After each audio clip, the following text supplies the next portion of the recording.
Falakata block প্রশাসনের উদ্যোগে শুক্রবার ফালাকাটা বিডিও অফিসে পশ্চিমবঙ্গ সরকারের অন্নপূর্ণা যোজনার প্রক্রিয়ার আনুষ্ঠানিক সূচনা করা হলো। এলাকার মহিলাদের স্বনির্ভরতার লক্ষ্যে চালু হওয়া এই প্রকল্পকে ঘিরে এদিন উৎসাহ লক্ষ্য করা যায় উপস্থিত মহিলাদের মধ্যে।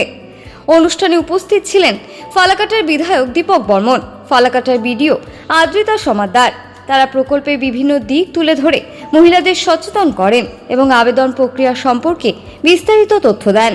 এদিন প্রায় ৩৫ জন মহিলার হাতে অন্নপূর্ণা যোজনার আবেদনপত্র তুলে দেওয়া হয়। পাশাপাশি কিভাবে সঠিকভাবে ফর্ম পূরণ করতে হবে, কোন কোন নথি প্রয়োজন এবং আবেদন জমা দেওয়ার নিয়ম কী, সেসব বিষয়েও বিস্তারিতভাবে বোঝানো হয় প্রশাসনের তরফে। ব্লক প্রশাসনের এই উদ্যোগে খুশি এলাকার মহিলারা।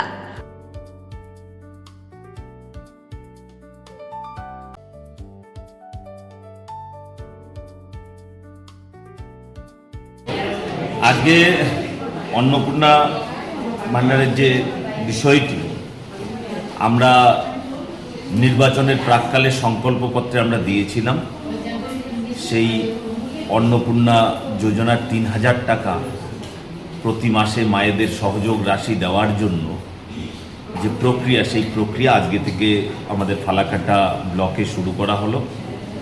আমাদের মায়েদের হাতে কিছু ফর্ম আজকে তুলে দেওয়া হলো।